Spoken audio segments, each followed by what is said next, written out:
What a frabjous day, Caloo Calais, Smash Brothers for the 3DS is finally out. And I don't actually like it that much, so I'm going to review the Subspace Emissary from Brawl instead. Failure! In any case, I wanted to discuss the part of the last Smash Brothers game that, even though it certainly drew eyes, I ultimately felt it was glossed over. There's actually quite a bit to it I think is worth discussing. So during the long wait for Brawl to come out, I used to read Game FAQs, just to get little tidbits about the game in general. And when the early reviews came in and I heard about the Emissary for the first time, I was very interested. And mystified. Now, this was the tail end of 2007, so Brawl was still a ways off. But when it came out, it was basically the first thing I touched of the game. And something that really blew me away was the pure scale of the introduction. Like, this was going to be the next installment of this massive crossover fighting game series, and it was somehow going to have an actual story mode? I wondered how they were going to pull it off. As soon as I saw this massive arena get overtaken by this massive darkness, I was like, Yes! Yes! Yes! Yes! Yes! To this day, it's still an impressive introduction on the level of the original Devil May Cry. In general, the direction of the story and the way it was told was pretty smart.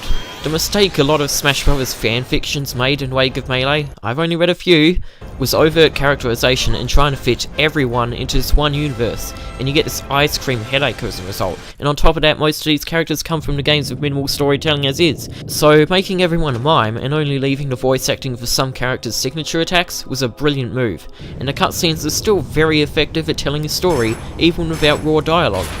You know, allegiances, betrayals, comedy, tragedy, build-up, foreshadowing, plot twists. Honestly, the biggest problem I have with the story, aside from some of the ambiguity, is the pacing. By the time I hit the Link and Yoshi pair-up, I was so over the general idea that I was no longer surprised by any new characters that appeared.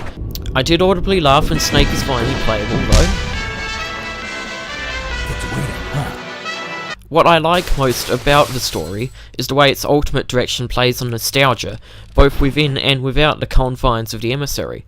Obviously, everyone loves most of these characters, or in the case of Meta Knight and Ike had no idea who they were at the time, but either way, the crossover appeal played on the nostalgia of all these characters, and the very initial reveal of Mario fighting Kirby was itself a pivotal moment. Even though slowly unveiling all of these characters gets a little old as the main plot itself ramps up and overshadows the new character reveals as you get invested enough in thwarting the Subspace Empire, by that point it's already captured your imagination and attention by how credible the locales and relationships seem. So when the ultimate bad guy's reveal is deployed, and every character in the game is knocked down in one fell swoop, it actually kind of hurts. Subsequently, it really matters when you get all of your allies back in the next 2 levels, win some of the enemies over, and it turns out it's all in preparation for this massively labyrinth level that revisits the entire game over, starting from the moment that kicked off the entire plot. The Great Maze. The Great Maze is seen by some as complete filler, but I think it does more than enough to justify itself for the most part. It's not just a remix of every level in the game, it's also a chance to reflect on the scale of your journey, and demonstrates just how much the gravitas of it's really worth. It actually serves as a very good way to cash in on the nostalgia of the campaign itself, because it's an effective reminder of the game's scope, which is only highlighted more when the final boss goes down, and that Latin rendition of the main theme plays, and you actually get to find out what the lyrics are. Oh, it's just glorious. It's the perfect end to a story mode that has some pacing problems, but masters its thematics and molds the direction of the story the only way one of this nature could have gone. I honestly think the Emissary has an unfair, harsh... Oh fuck, there's an actual game to talk about. Okay, so I seriously also used to really like this aspect of the Emissary. It was a natural enough moulding of the Smash Brothers engine into a competent side-scrolling platformer with a fair deal of variety in the different characters that gave out every other stage. I really like the enemy designs, both of the utilitarian pyramids, which complement the classic design of the holdovers from the other games, and the myriad completely original members of the Subspace Army, which can get either really weird or delightfully rip-offy. And it was just a combination of the variety of playable characters with the variety of the enemies that really sold me on the adventuring aspect. When I went back after all these years, having played this mode something like 4 times before, I decided to try it on the most difficult setting, Intense. Here's a tip. Don't! The balance is all sorts of terrible because it only takes you around 3 hits to die, but the enemies are still very durable, and because of the air recovery times being so slow, it's very easy to get juggled to death.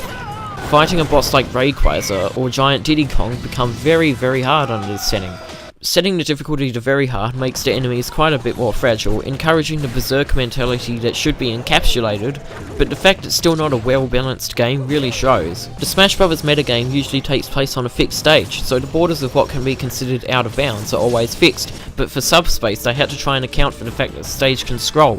Whenever you get ragdolled around in a tight area, there's still no guarantee as to whether you live or die because the out-of-bounds borders are in constant flux. But when you are getting attacked, the camera doesn't move, meaning if you fall out of frame but not enough to die, the camera will violently swing you away. So the camera is either stuck in one place in perpetuity, or it moves in very big chunks rather than scrolling.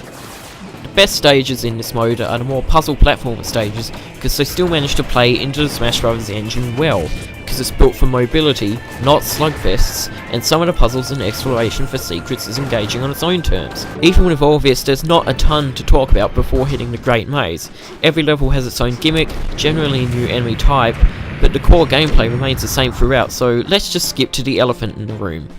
All of the previous levels are broken up into smaller chunks or remixed by using the same level gimmick with a new layout, and it works because the scale of the level justifies and demonstrates the scale of the entire adventure. That said, I understand the complaints completely, and admit that fighting every single main character and boss all over again gets very tiresome. It rides that fine line between padding and, well, not padding. I honestly enjoyed the Subspace Emissary overall, even with its myriad balance issues. I almost made it an annual visit of mine since Brawl came out. That's how much I liked the mode. And it is mostly because of the story and the cutscenes. It's just a shame we'll never get anything like it again.